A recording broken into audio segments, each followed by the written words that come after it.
Courtney. Joey. Yeah. No, it's Joe. Joe, sorry, Joe. Courtney, great to see you. You too, mate. Welcome to me, Purist podcast. It's great to have you.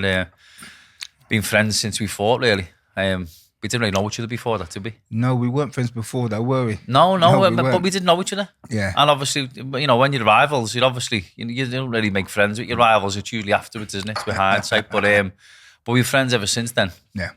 Good mates. Our fight back in 2001. It was my first fight come back from the pros, and with the pros, you're told to sort of, slow your feet down a bit and become more. Well, back then it was, with the pros, it was usually longer rounds. Take your time, slow down a bit. But so I just sort of fell into that, doing like just plodding away at the bag and all that. This is an excuse about how I beat you, innit? That's what it is.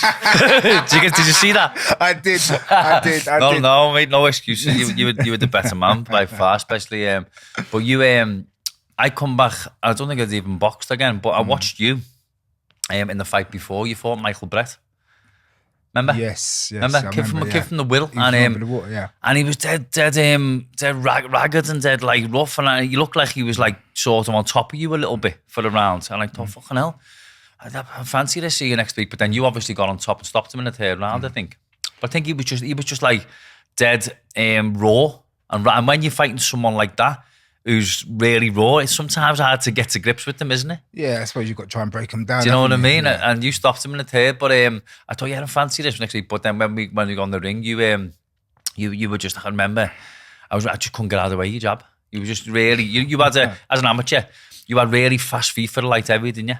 Really good feet. You'd find the range well, you were in and out, you know what I mean? And but your jab was really good. And whilst the fight was competitive and I was in the fight, it was, you won well on points, you know what I mean? But you went on and won the title again that year, didn't you?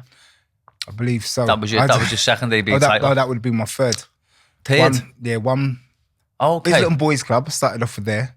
Yeah, this was with Solly, so it was your third, yeah. So Islington. And then I went to Salisbury when I moved up. That's right, that was your third debut title. But so your first one was 97, was it? No idea. Don't you know? Can't remember. God, no. 97. 97. Then you went to Commonwealth Games, Kuala Lumpur. That was 98, so no, it was 96. 96, because it was a 2-year gap. Yeah. And I won the Commonwealth European Silver. Yeah. Then my second one, yeah. So what year was European Silver? 98. 98. It was a good year for me. As well as the Commonwealths? Yeah. Because there was four, I think it was the 4 gold medalists that year. Yourself. Audley Harrison, John Pearce, Chris Bessie. 4 gold, yeah, Chris Bessie. What a fighter he was, mate. What a fighter he was. I think he won 7 ABA titles, didn't he? 7, 8 ABA titles. Do you know what I mean? It was just his style. He was made perfect for it, weren't he? I know, but for 7 ABA, no matter what his style was, it's fucking 7 ABA titles at light middle as well, which is a busy, high quality weight, isn't it? Yeah. Respect to him, great Chris Bessie. But when you start out at what age? What weight did you start? Amateur boxing, what? 15, 16. Yeah, it was late, 15, 16, yeah. Quite late, wasn't it? Yeah, I was just bored. Yeah. Mischievous. Getting into trouble for no reason. Stuff, yeah. And then, you find boxing and... Yeah. So I always talk about this, about how you got this sense of belonging. Yeah. So you got the sense of belonging. You got your family. Yeah. But there's always a sense of belonging. So a lot of people nowadays, their sense of belonging is on the road, and it's in gangs, and it's causing trouble because that's what peer pressure does half the time. Yeah. And then going boxing, I found that other sense of belonging. Yeah. So you had the family, my family, but then I had the other sense of belonging. So I never needed to be on the street anymore. Never needed to hang about and try and impress someone. That's it. And it was just you had rich people, poor people, black, white, Chinese, Indian, everybody was there. Yeah. I'm not politically correct, I'm sorry, but do you know what I mean? Everybody was there, so it was a matter of you got on with everyone. Yeah. You got on with everyone, whether you're in the city being a banker, or you're a traveller, or you proper mix. Yes, mix where you're from. Did you love it from the start? Did you get the bug? Did you love boxing from the get-go? I love the bug. Yeah. It was just I don't know. It's something about hitting something, isn't it? Yeah, but then and getting hit as well, and the competitiveness. The way you feel after you've had a really good spar, you leave the gym.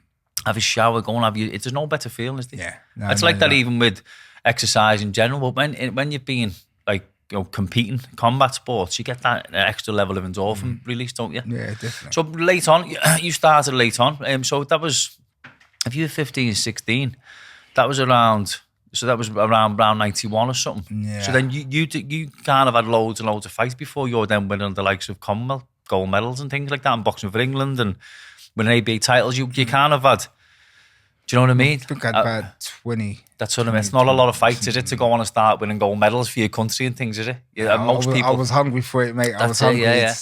It's very similar to Perko, to be honest. Yeah. Because one of them, you obviously was a natural at it and got good at it very quick.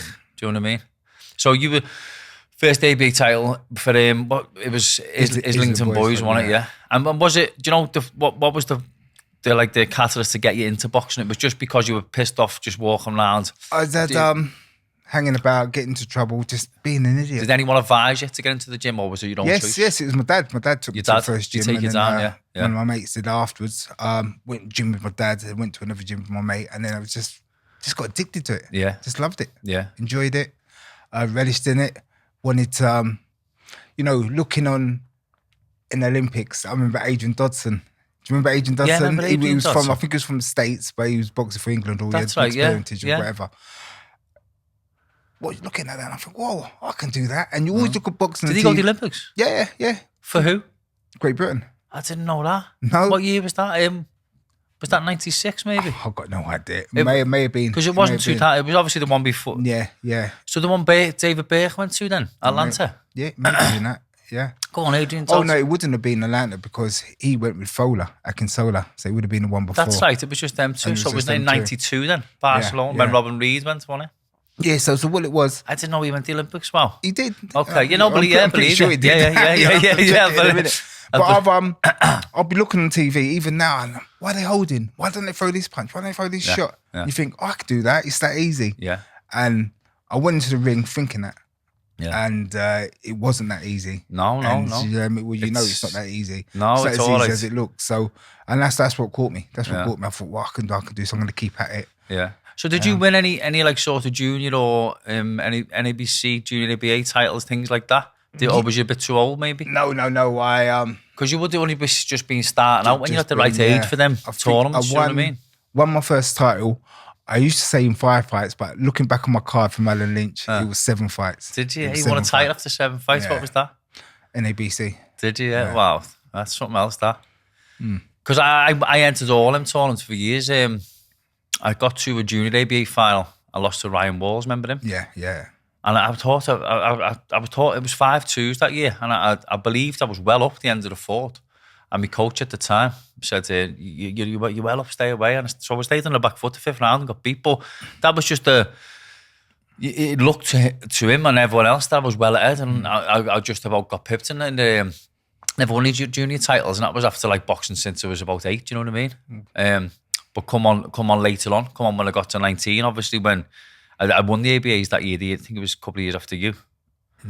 Yeah. Mate, it's all over my head now. No, yeah, but you fought in the London finals, the quarters, or the London finals. And you said we spoke last week when we had that we meant to be. But that you said that one of your toughest amateur fights. He's obviously very good. Oh, he was lightning sharp. I don't think anyone could have beat him that day. Not just because he beat me. Yeah. But he was fast. He was sharp. He was hitting. Punch hard. He was a big lad at 18, wasn't he? Yeah, was he? He was only 18 at the time, because I was 19 at the time. And you was obviously, like, you would have been about 23, but he was only like a kid, wasn't he? But he was a big, strong kid, obviously. Look what he went on to. So was he one of your toughest amateur fights? That was probably your toughest amateur fights? One of my toughest ones, yeah. I've had quite a few tough fights, but it was the situation, everything building up into it. Yeah, it was a massive build up to it because you won a title. And it's this new kid from Birmingham, he's coming up, Uzi, and do you know what I mean? I've obviously done some sparring with him before, but he proper did a number on me. I just sparred him before then, yeah? I'm pretty sure I did. Yeah. It's hit me so hard, I can't remember. Yeah. I'm pretty sure I did, yeah. So he's one of your toughest amateur fights, but I mean, he went on to be heavyweight champion of the world, didn't he? Yeah. And undisputed cruiser and everything else, so he's done really well, yeah. So going back, Courtney, what would you... look, you had an excellent career throughout amateur. You won everything you could win as an amateur, didn't you? I mean, you went to the Olympics. Yeah, I mean, okay, you were an Olympian. You won Commonwealth gold medal. You won international tournaments. European silver. Yeah. Which is as good as any medal in the world, isn't it? It's as hard as any medal to win. What would you say to, I mean, any young fighters coming through? You started relatively late, 15, 16, even, kids starting 8, 9, 10. What would you pass on advice as kids to do, as youngsters, as even teenagers? What would you do with boxing? To do with boxing, but what to try and avoid? What would you tell them to try and stay away from? The streets. The streets in general. The streets in general, yeah. There's a lot of rubbish going on in the streets. However, experiment, enjoy yourself, take risks. Because a lot of people nowadays, it's what they call the snowflake generation. They're scared to you can speak to a young person, tell them off in a kind way, and they just crumble. They're not used to confrontation or being challenged. Yeah. They're not used to that nowadays. Yeah. They're not.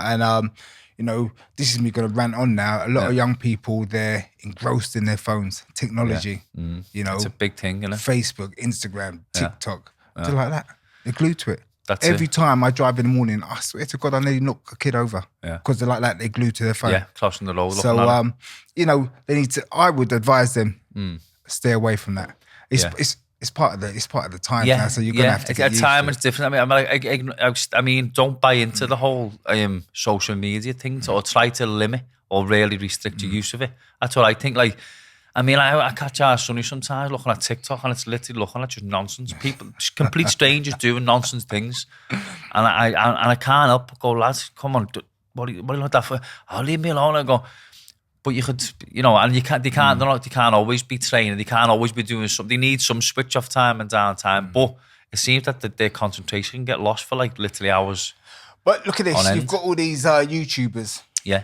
Multi-millionaires, doing all sorts of mad things. You've got those Prime Drinks sponsoring Arsenal. You've got it's the way the world's going. It's the way the world's going. But for me, if you can try and instill into kids, look, okay, if you want to do well in sports, especially we're going to talk about boxing. I mean, you need to try and limit your use of social media, but you need to. The choices you make. Every kid of 13, 14 is going to come up with the choice now. There's these vape smoke things. There's them.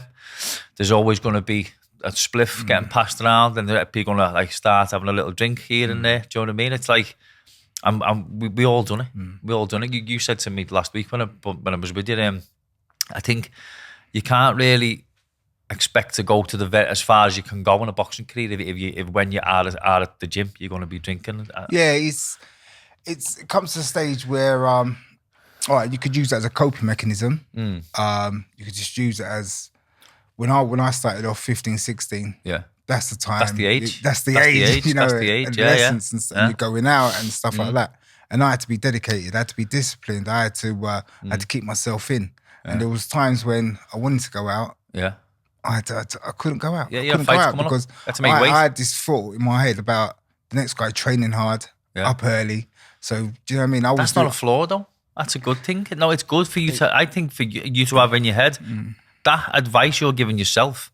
I don't want my opponent to have any advantage on me. That's a good thing. It's not really a flaw. I don't think that. Yeah, but when you're getting up at 2, 3, 4 o'clock in the morning doing all sorts of mad runs, that might be a flaw. 2 in the morning. But then, would you take it to the extreme where like? Listen, mate, I've done it before. I've done it before. I couldn't sleep. Up at 3 o'clock. Run near Crouch End in London. Start shadowboxing. Shadowboxing, hitting these tree leaves. See the police going by. Seeing them coming back, ask me what am I up to. Shadowboxing. Shadowboxing. That's what you look like. It's mad. But I don't know. I just believe that if I was doing something, no matter how early, no matter how late, no matter how weird it was, that person's not doing it. So I've got an advantage. It could be something stupid. I used to run in do you know those sweatsuits, but they're not sweatsuits. I mean, I'm talking about the rubber suits. I know, you wear to get your weight down. Well, just mad. Just doing something mad, but to get the weight down as well. So it's But that's you're saying that about having an advantage over your opponent, but I like a lot of kids now, and even when we were younger and things, looking back now, you go, do you know what? To do anything really well or leave any real legacy from boxing or come out with anything really life-sustaining, money-wise, you got to get to the top of the pro game, haven't you? That's the ultimate goal, isn't it? We're lucky that, Olympians like yourself in our sport, I think there's some other sports, tennis, you can get to, you can do really well, but with boxing, I mean, if you come out then turn pro and you come back off being Olympian or winning a medal, if you get to the very top of the pro game, it's excellent paydays, isn't it? Yeah, you're right. There are some good paydays out there. But you've got to get to the round about the very top, haven't you, for it? Yeah, but then I've always had a problem with managers and promoters. Yeah, I've always had a problem with them as well as that. Yeah, I don't know if it was the move from London to Liverpool.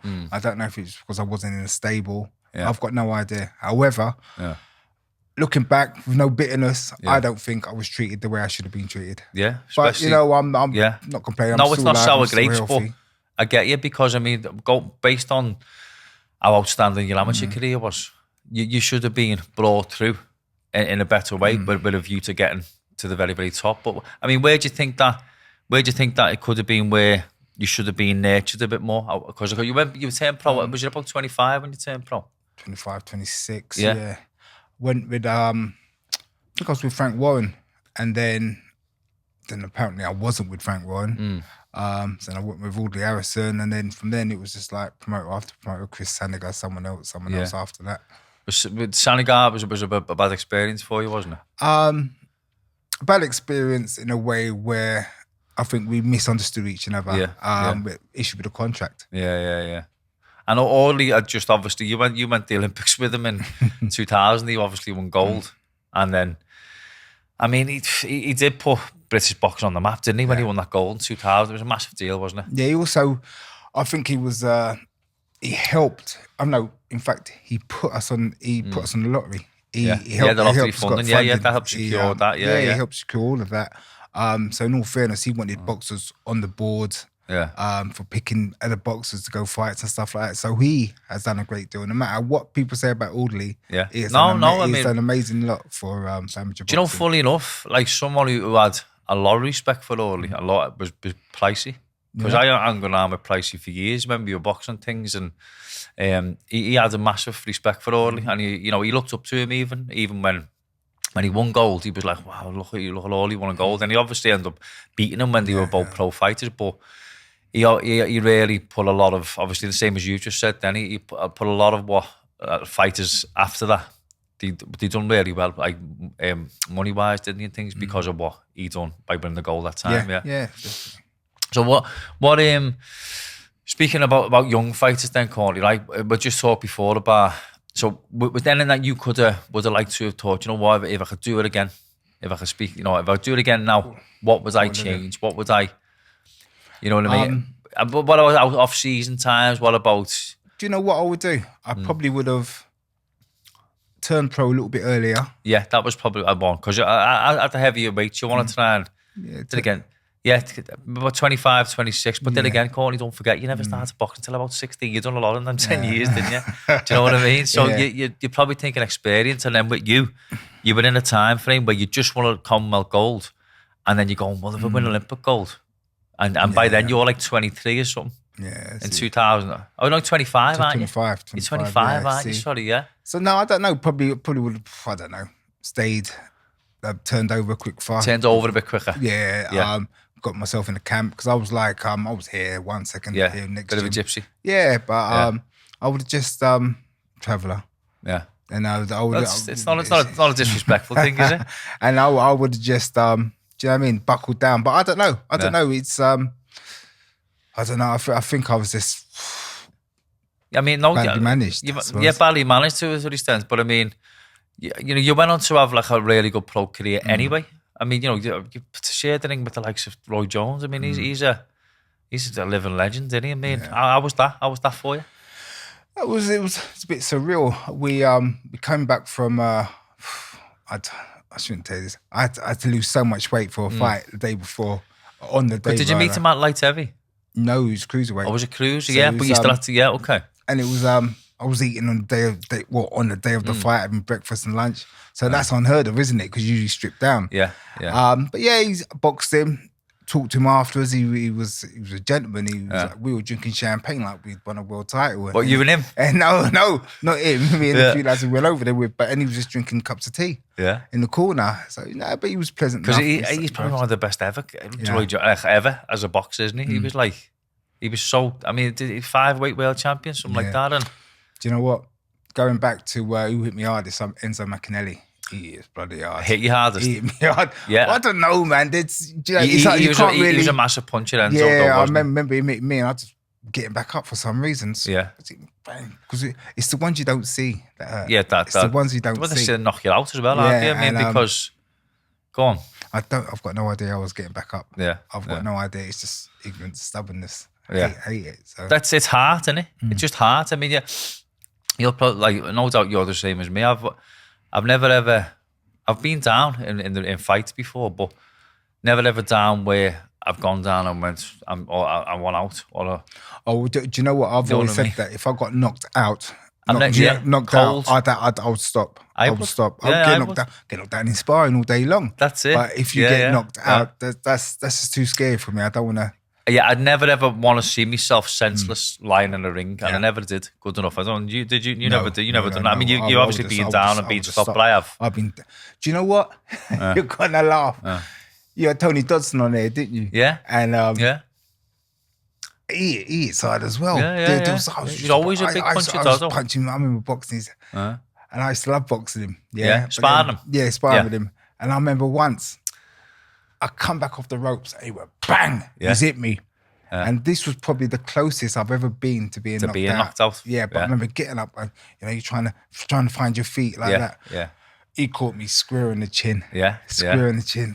But you still managed to get back to your senses and get up on your feet. But you were so close to said no more sparring. It was that bad. But that's not. That's not being knocked out. That's like you see someone like stretched out on the floor. For me, that's knocked out. And I've always said the same as you.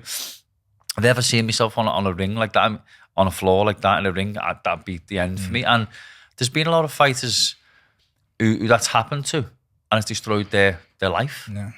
Like seeing themselves like that in a ring. Do you know what I mean? There's a lot of people. If you get knocked out bad in a fight and you can never ever recover from it or get out of the head, you know what I mean? Yeah, as I said, touch wood. Good, yeah, but it's not going to happen now. It's not going to happen now, is it? I always remember talking to Paul Smith. He was only in his early 20s. Paul's a few years younger than me. You were probably pushing 30 at this time, and you were doing a lot of sparring with Paul, didn't you? Not really. Oh, did really. You had a few though? I've had a few spars. But he come to me one time and he went, "I got the best of Courtney there today in this spar," right? But he was made up. He was young coming through, and he said to me, "I got the best of Courtney in a spar there today," which was a big thing for him at that time. Do you know what I mean? Because he was obviously went on to he done really well, Paul, didn't he? Yeah, excellent. He did excellent. I made off. He said that. Yeah, he said this one time. He said, "No, for the first time, I got the best of Courtney because you go around, you'd spar anyone anywhere, and you used to." We never ever sparred after that time we boxed, did we? I don't think. I don't think we did. No. But you was sparred with Bellew a lot, didn't you? Yeah. You was one of his main sparring partners, wasn't you? Yeah, he was class. Yeah, I mean, obviously. Yeah, obviously. Yeah, I mean, I'm obviously a big puncher, but yeah, because I remember I was professional at the time. Yeah. And he was amateur. Yeah. And he was going he was going up to cruiserweight, come back down to heavyweight. No, going up to heavyweight, coming back down to cruiserweight, and like and I was moving about with him. No, I used to enjoy those spars in Rotunda as well, weren't they? Yeah, because you go around anywhere sparring, wouldn't you? Yeah. So what's these days now, Courtney? I mean, you after boxing, do you know what I mean? You still pass on a lot of you do some volunteer work and you do some work around educating people about boxing, wellness, health. Even some like disadvantaged, underprivileged type kids. Yes, it's boxing. The attributes it brings confidence, self-esteem, resilience. It's a place that people can go to socialise, get fit, get healthy. Yeah. And with the pandemic, with mental health hitting everyone now, it's ridiculous. Yeah. Whether it's mental illness or just your mental health is suffering. Yeah. Boxing is something you could do to help combat that. Definitely. And I'm a great believer in that. You know, some of the work I do in the Belvin Dingle, Yeah. is for people with learning disabilities and suffering with their mental health. Yeah. Excellent to see them go along, give what they can. It's amazing. You know, I do a session in 4 corners. Yeah. And that's just open to anyone. Just turn up with your mental health, your mental illness, or if you, because there's stigma attached to it. Yeah, it's like mental health, and then people think, oh, you're weird or something's wrong with you. No, you're not. Yeah. No, you're not. Yeah, and it's, you know, you can get up in the morning and you could have a bad night, not sleep well. Sleep deprivation is one of the worst things that could happen to you. Turn up at the gym. Get the gym. Get it out. But you know, because you've been involved in it for 30 odd years, you know what I mean? You can pass that. Even just, you know, trying to instill good habits into young fighters and young kids, but anyone in general. I mean, you know, even if you're not going in to win any world titles, or you're not going in to compete, or you're not going in to have a white collar or nothing, if you just go in and you spend an hour exercising but punching something, or even getting taught a little bit of boxing technique, a little bit of defense, etc., you're gonna leave there feeling, well, massively better, aren't you? Yeah. I used to get peed off and angry with myself and go for a run, bang, totally de-stressed. Sometimes I didn't even know what I was arguing about. It's, you know, that's probably why I really believe they should bring it back to the schools, and I think they might too soon. They should do. There's a lot of schools that I've worked in, and you know, when you start mentioning boxing, they think it's all about punching, hitting and hurting and stuff like that. And some of the heads in schools now, they're not really for it. But on the other hand, there are a few schools that are coming around to the notion that sport is good for you. And, you know, a sport like boxing releases anger, releases tension. That's it. You know, because it's like, it's being passed off as a brutal sport, which obviously, you know, at certain levels, but if you control it properly in a controlled environment, and you have it more about technique and conditioning, well, even if you just put it down as boxing training, doesn't have to be. You don't even have to spar, do you? I know. You don't have to spar. I know. Or you can have like, I train a few lads even now. And when I spar with them, if we spar with a little group of us, we just use the shoulder. So you've got to score by hitting the shoulder. You haven't even got to hit them in the face. Do you know what I mean? Even things like that, isn't it? Yes, exactly that. So how many places are you going to at the moment where you'll take classes? A few. I do a lot of work with Youth Sport Trust, and you know, we deliver sessions all to do with mental health and sport, the attributes of sport and how good sport is and what it can do for you. With my own company, I try and work. Funding is the problem. Funding is a big issue. I'm doing a lot of work with the Right Fight Foundation, and that's, you know, it's all about. What is that? I haven't heard of that one. What is it? No, it's me, Mark Skeggs. We've got the company together. With Mark, Mark. It's all to do with is that a new sort of enterprise you're doing with Mark? It's called the Right Fight, yeah? Yeah, because fighting isn't always about hitting, punching. No. A lot of it's up here. You know, before you get into the ring, you could lose a fight because you've overfought a fight. Yeah. I remember, You've got to win a fight. Let me tell you this. I remember boxing Nathan Cleverly, right? Okay, and he did a number Cleverly, of me, right? Listen. Leading up, Courtney. It's not about that, man. We did a few press conferences and stuff like that, and he was shaking hands, and it was like he was pally, like we were friends. I remember on the way in, right? He went up to me. He said something like, he's gonna effing knock me out. My face went like that, and I thought, "Whoa, we're mates." Well, I thought we're mates, man. He lulled you into a false sense of security. And do you know what? I don't usually get shook up like that, but it just kept. Got in your head.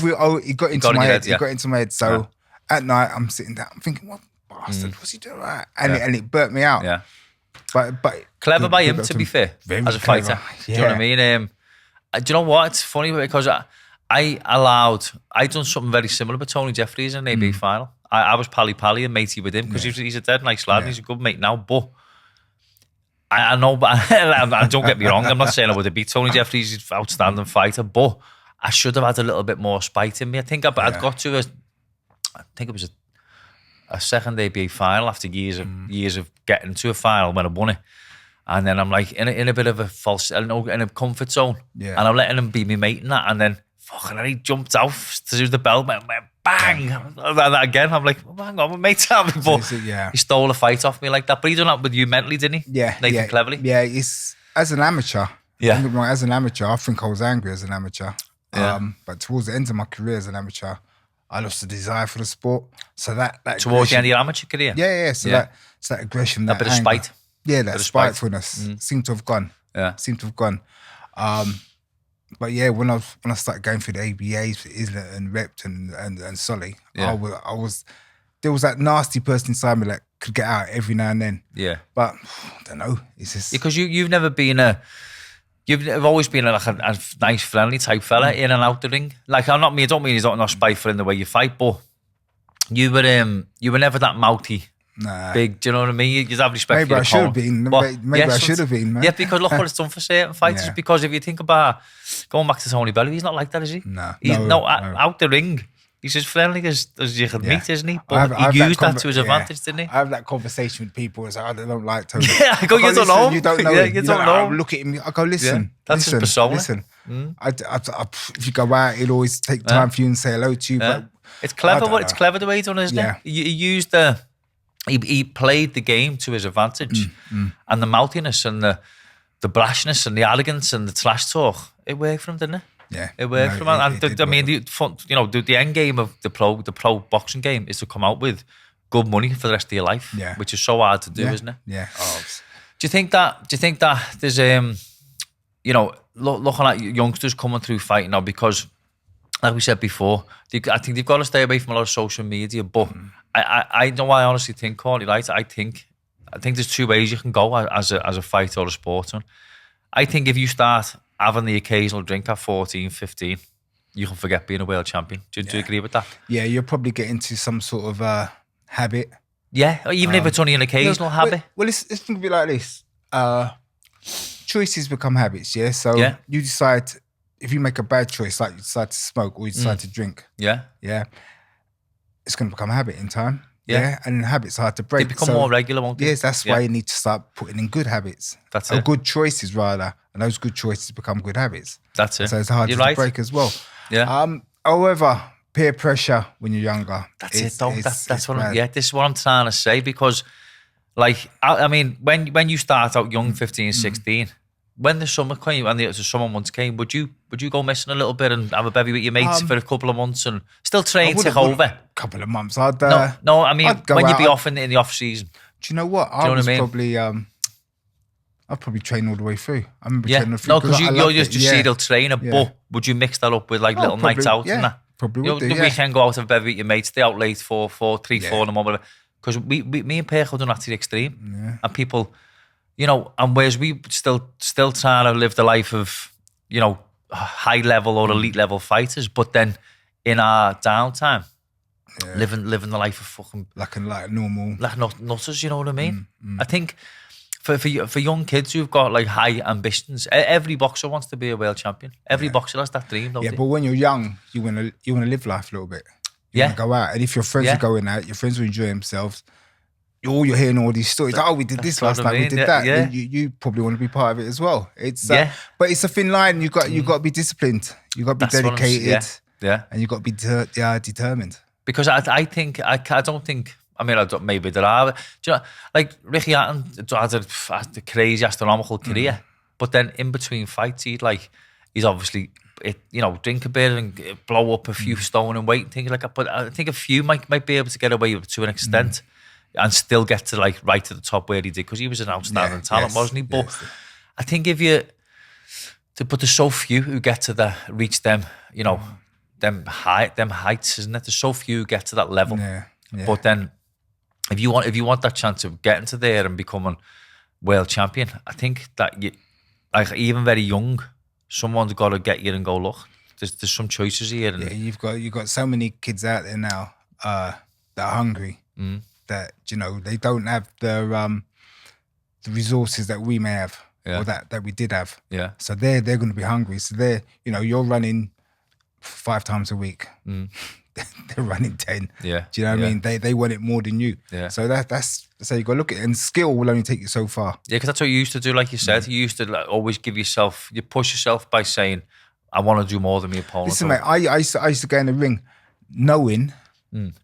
That person hasn't run as much as me. Yeah, no stone was left unturned. No, you were always super fit, like. Yeah, you're always very fit. Thank you, Joe. No, but you were. No, I remember you never used to.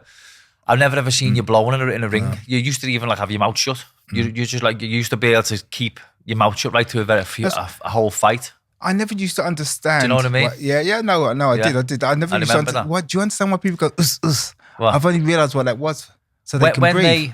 When they hit the bag and things. Yeah. What? I've never done that. Yeah, I've never done that. Yeah, because I remember you've always like had a very like stonewall face. You've always like had a real face of concentration. But I remember I never used to ever see you, you know, out of breath where you're on the back foot or like physically, you know, gassing. Do you know what I mean? You always looked like you're always very fit in every fight. Do you know what I mean? Well, you know, I try. What? I do try. I try. No, but I just what you find, the reason why I did that was the reason why I used to hate it was a very, very lonely place in that gym, in the ring. Yeah. Do you know what I mean? You can give it all the talk, all the big one. But when you're in that ring, if you're knackered, you're on your own. Yeah. No one else can up. That's probably why I never went down the football route. I never went down the football route because, you know, you lose a match, you could blame it on 10 of the players. Yeah. But boxing, man, it's your fault. Well, do you know what? It's like, that's like, even part of me, the slogan about my podcast is the sport all other sports aspire to. Yeah. George Foreman who said that, but it resonates with me so much because it's like, it's a one-on-one fight. You can't cut corners, you can't hide anywhere. If you're not at your best and you've cut corners a bit in training or anything else or in your lifestyle, or you're gonna get found out, aren't you? Yeah, you find that you have fights with yourself. It's like you have this mind, the great trickster that's always in your mind. It's like, well, maybe I should have gone for that run that other day. Yeah. But I never. Yeah. And your mind will tell you, well, you need to rest. You need to rest, and probably you do. Yeah. But other part of you saying, well, no, you don't. You need to run. And if you don't run, and then so you're struggling. Having that battle. Honest to God, Courtney, I had this fight with as a pro, a 10-round Central Area title fight with Paulino de Silva. You fought him, didn't you? I did. Yeah. You beat him, didn't you? Yeah, but he was tough, wasn't he? he's in Collyhurst gym now, isn't he? He sounds. Dead nice fella. His lad's doing well. Dead nice guy. Now, Tony Quigley was meant to fight him, and I was out in Chicago watching the lads in the World Championships, Frankie Gavin and Perco and Pricey and people like that. I went out there just to watch them. So I got a phone call of Dean Powell. Do you want to take this fight in 4 weeks? 5 weeks? I just went, yeah. Me backwards. But it went to this Paulino de Silva. I looked at his record. You'd beaten him. He'd lost a couple. And I watched a bit of on YouTube as you do. And I went, oh, yeah, go on, 5 weeks. I had to lose about 2.5 stone. And honest to God, but I'd only ever fought 4 rounds. And the first 10-round fight, and I swear. But did he come at you like a fucking train? No, I went at him like a train. Did you? Yeah, for 3 rounds. And the 4th round as well. He was fucking tough as fuck. He was still there. I remember when I was down at the gym, I was speaking to Pat Barrett, but he come in there and I never knew him. I couldn't remember him. And then he brought it back when he started speaking to me. I thought, I remember going at him with everything, 3 rounds, bang, thinking I'm going to stop this kid. Yeah. But I wasn't stopping him. He was just there, and he started coming back on in the 4th round. Yeah. It was 4, 6 rounds. I thought, I think it was 6. I think it was 6, rounds. Yeah. But do you know what? He was a tough, fit lad. But I went, do you know what? Go on, I'll take the fight. And I had like 5 weeks to lose 2.5 stone nearly, 2 stone 4. So, and I'd only ever done 4 rounds. But I thought, go on, I'll fight him. And honest to God, he flew at me from the first bell. And we just had a scrap for like, it was like a street fight in the middle of a boxing ring. Like the whole Manchester Piccadilly was on their feet for the whole fight. It was 10 threes, but honest to God, like he hit me with the I was knackered after 4. I admit I was done after 4. I hadn't built myself up to 10 rounds, and to be fair, I only had 4 weeks to train for a 10-round fight. I wasn't ready, but I just went in and fought anyway, just too brave, just thinking it's a title fight, so I'll go for it. But I remember him hitting me with this, like we sort of separated from a clinch in the 4th round, and he just hit me right in the liver as we separated. Like I remember, our kid said to me, you scream all over the Piccadilly. So it wasn't just like I actually it hurt that much. I was in agony, but I remembered I was down here at the count of 8, and I went, I'm getting up. I'm like, unless I'm asleep, I'm getting up. So and then he hit me with the same shot in the next round, I think. But then I put him down. Yeah. And we had to proper tear up for 10 rounds, and he obviously got it. He obviously got the decision. I'd like to see that, man. What? I'd like to see that fight. It was, you know what, I had it on DVD. It was a boss fight. It was, and do you know what? I was gone after 4. I was completely spent after 4. And you could hear the fella filming the fight. He went, I don't know how the fuck this lad's still in. He's been fucked since round 4. This is in round 9. But I managed to just hang in, just on guts. Yeah, yeah. On guts. And Shane Airy went after the fight. He went, fucking hell, Joe. He said, you show real guts there, because fucking like 99 out of 100 fighters would have spewed it there. But I did have that in me. I had toughness, and I wouldn't quit. Same as you. Yeah. I would only be out of a fight if I'm knocked out. Do you know what I mean? But that's something you can't teach, isn't it? No, definitely. And like, it's one of them where if you haven't got that in you, you can't be taught to be like that, can you? Nah, I suppose not. It's just it's in you or not. Yeah, it's in you or not. Yeah. But you had to admit. I mean, it must have been great in them. I mean, it was only you and Orly in the 2000 Olympics, wasn't it? Yeah. What was that experience like? What was the whole, going to the Olympics? It's like you've reached the top in it, and being an Olympian. Yeah, we were Gold Coast. We went out there training for, I think, about 2 weeks beforehand. Then we flew out to Sydney. We knew other athletes from the Commonwealth Games. Yeah. 2 years before. Great Britain, yeah. Like a reunion. Yeah, and so we got on with everyone, but what was good was the fact that we had, was it Princess Anne? We had tea with her. We had, Muhammad Ali when he was alive. He was there. Yeah. He was there. Yeah. Van Holyfield. So you saw celebrities. Did you get to meet Ali? I never. He was too crowded. Too crowded. Yeah. But we seemed like he was just there. Do you know what I mean? Wow. No, it was a great experience. Sorry, did you lost in your first bout? Who was that against? Was it someone? Is it a German kid? No. He was someone that I beat in the Commonwealth Games. I'm sure of it. Yeah. I'm sure of it. I just, my mind wasn't there. Didn't want to. Had an off night, but on a big stage, which happens. Off night on a big stage was not the word. Yeah. Was not the word. A kid you beat previously, yeah? I believe it was, yeah. And, as I said, I didn't want to be there. Taking nothing away from him, don't get me wrong, but it can happen, can't it? Leading up to it, a few injuries, but then that's me making excuses now, because I do you know what I mean? Injuries. Do you think maybe the build up? Don't think maybe I'd like the build up to something so massive. I think it can. Do you know what? Yes, it can be, because it's like there's massive pressure. I can imagine, but I can only imagine on Olympic Games there must be huge pressure. Doing interviews on the TV, radio, everything. But you went there and you've done your best, didn't you? And you turned pro straight after, didn't you? No. Well, how long after was it? Sorry. I stayed back, won another ABA title. Oh, no, sorry, hang on. I'm thinking, sorry, it was after, because you never fought, you fought me after that, didn't you? Yeah. After going the Olympics. That's right, sorry, you won the ABAs again, didn't you? Did you beat Sammy Price in the final? Yes. That right, in 2001. That was it, yeah. And then go pro just after that. And then we did World Games, I think, World Championships, and then, went pro after that. So were they 2002? I believe they were. Yeah. Belfast. Yeah. And what did you spoke to me a bit about it? Was it a Russian kid? Did you? No, someone that I beat in the European Games from Romania. Yeah, he beat me 5-4 in the quarters, I believe it was. And so no shame in that. Well, you went to every single a huge tournament that there is, isn't you? Yeah, been to all of them. Been to all of them. And what you I'm talking before a little bit. What you saying like these days yourself? Do you still have them good habits from you? I still like to try and give it a go. Yeah. I do enjoy running. Went for a run before I came here. Yeah. Yeah, I love the gym. Do you have a spa? I do. Do you? Yeah? I do. Who's sparring?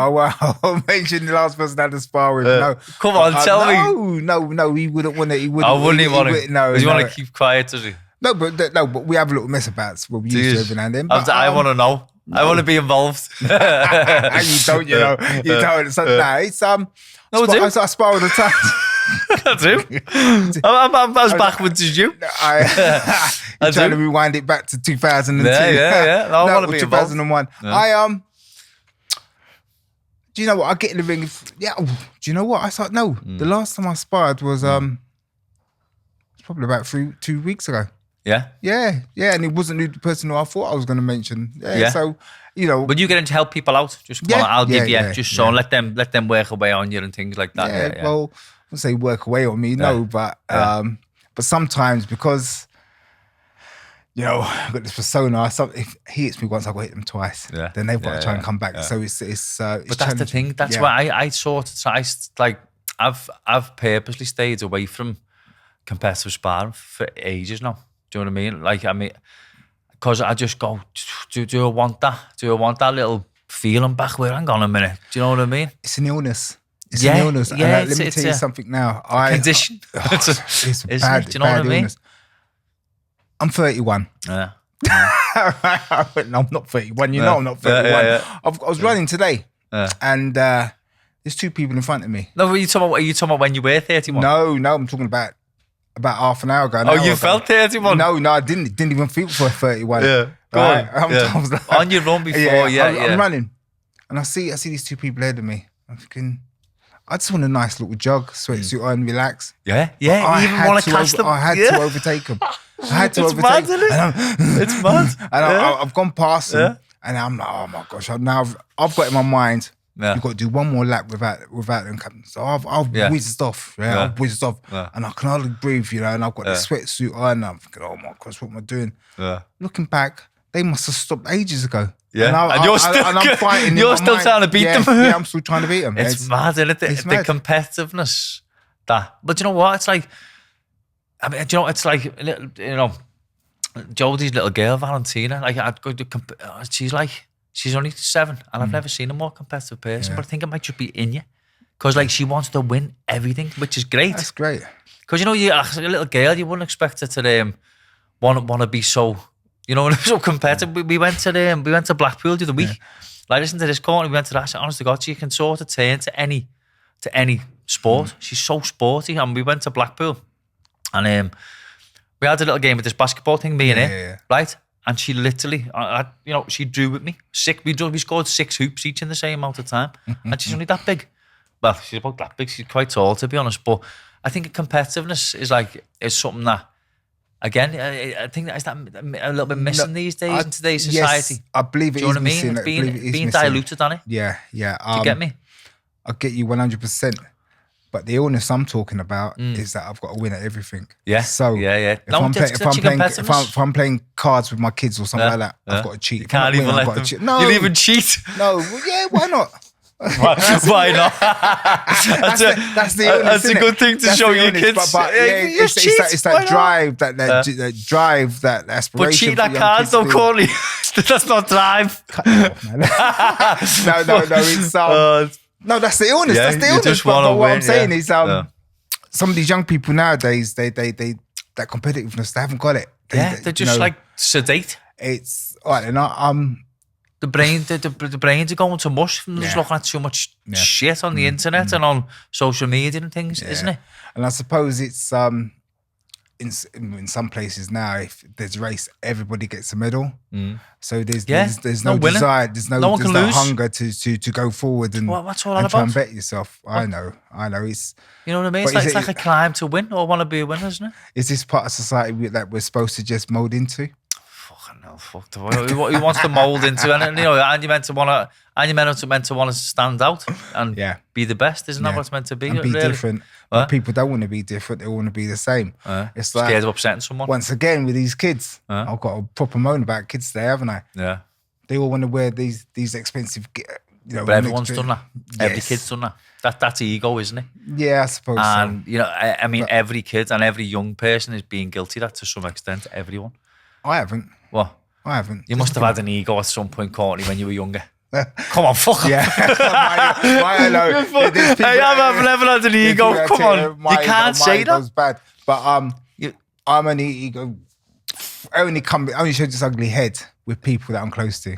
Which? People that I'm close to. No, I mean, your ego now, Courtney, you'll be massively humbled, you know what I mean? You're into your 40s and but as a late teens, early 20s type, everyone suffers from ego. It's just like, and you don't know that until you get old and you go, what the fuck was I wanting to be like them for? And I have that and buy that and, you know, waste this money on that shit when I didn't need it. Do you know what I mean? Everyone's got an ego, haven't they? And then, but nowadays with kids, like it's massively inflated by the fact that all the shit they see everyone doing on social media, because everyone just shows the highlight reel, don't they? Yeah. It's like, if you can, I think one of the best bits of advice you could give to a young person is go, look, switch an hour of looking at social media and nonsense to reading a book, and a good book. Somewhat's going to give you some life skills and some good habits. I've started reading, you know. Have you? Have you not just started reading? Yeah, I used to be all into audiobooks. Yeah. You know, but now I've actually started reading. Now I've picked up a book and started reading. So What are you reading? Mind Powers. Mind Powers? Yeah, John Keel. You thought I was lying, didn't you? Yeah. What? Mind Powers, but by John Keel. Yeah, it's all about in and Powers out of the mind. Yeah, powers of the mind. That as well. Powers of the mind. It does what it says on the cover. Yeah, okay, Mind Powers, yeah. Listen. Enjoying it? Yes, I am. Yeah. So it's right. I'll have to have a look at that, Mind Powers, because I do read and listen to audiobooks quite a lot.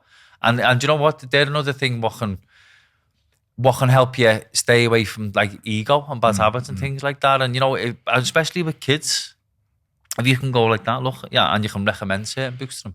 Go, just switch an hour of, you know, I mean, I'll say to Sonny's 12 and he's boxing now. He's got his first proper fight next Wednesday, tomorrow.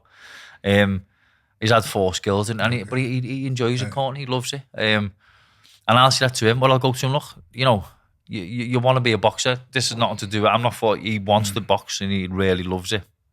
I go, instead of watching that on TikTok or YouTube, watch this fight. Yeah.